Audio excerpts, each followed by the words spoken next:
এবার আপনারাও জানেন যে 3টি ছেলের মধ্যে একজনের অবস্থা সত্যি আশঙ্কাজনক। তার অনেকটা পুড়ে যাওয়ার যে ভাগটা করা হয় সেটা বার্নের ইয়েটা অনেকটা বেশি। তো সে এখন রয়েছে। আর বাকি দুজনের মধ্যে একজনের এখন আপাতত মানে 48 ঘন্টাও তো হয়নি, আপাতত মনে হচ্ছে যে কাল থেকে যা আমরা খবর নিয়েছি আজকে এসেও আমি যেটা দেখলাম যে আপাতত মনে হচ্ছে যে তার পোড়ার ভাগটা কম আর বাকি দুজনের থেকে। আর আরেকজনের যার মাঝামাঝি পুড়েছে সে রয়েছে।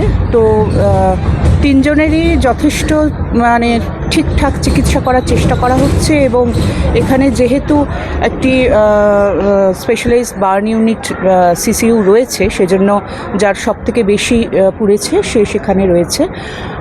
তো আমরা সবাই প্রার্থনা করি যে ওরা যেহেতু ওরা সঙ্গে সঙ্গে চিকিৎসাটা পেয়েছে এবং এখানকার সুব্যবস্থা যেটা রয়েছে সেটা যেহেতু পাচ্ছে, সেজন্য ওরা ধীরে ধীরে ভালো হয়ে উঠুক।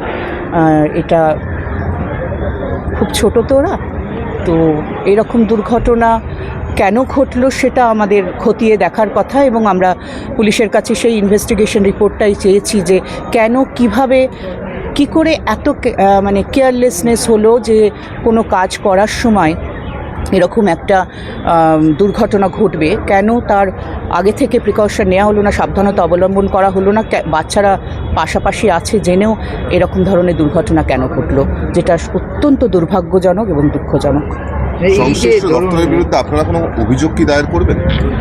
আমরা পুলিশের কাছে একটা ইনভেস্টিগেশন রিপোর্ট চেয়েছি, সেই রিপোর্টটা এলে ইমিডিয়েট আমরা যে ব্যবস্থাগুলো নেওয়া দরকার সেগুলো নেব। ওই আহত যে বাচ্চাগুলো তাদের বাড়ির লোকজন কারোর সঙ্গে কথা বলা সম্ভব হয়েছে? একজনের খালা রয়েছেন, তার সাথে কথা বললাম। আর যে ছেলেটি কথা বলতে পারছে তাকে জিজ্ঞেস করছিলাম। তো এখন তো খুব ডিটেলে শোনার, ওদের কাছ থেকে যেটুকুনি শোনার সেটুকুনি শুনলাম যে ওরা খেলছিল পাশে এবং হঠাৎ করে এই বিস্ফোরণটা হয়। ফলে কেমিক্যালের একটা ড্রাম ছিল সেটা ফেটে গেছে এবং তারপর ওরা তো আর বোঝার মতো কিছু অবস্থায় ছিল না। এবং বাড়ির লোকেরা ওদের শুশ্রূষার কারণে এখানে রয়েছেন, তারাও যে খুব বেশিটা জানেন, মানে দুর্ঘটনা ঘটে গেছে তারপরে বুঝতে পেরেছেন যে ঘটনাটা ঘটে গেল। এই ঠিক কপিটা করি চুক্তি রাখবো।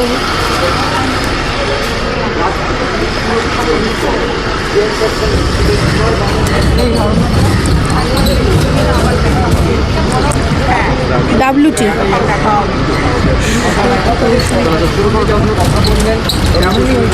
শিশু সুরক্ষা কমিশনের চেয়ারম্যান তুলিকা দাস তিনি এসেছিলেন এবং তিনি যে 3 জন শিশু তারা ভর্তি রয়েছেন তাদের সাথে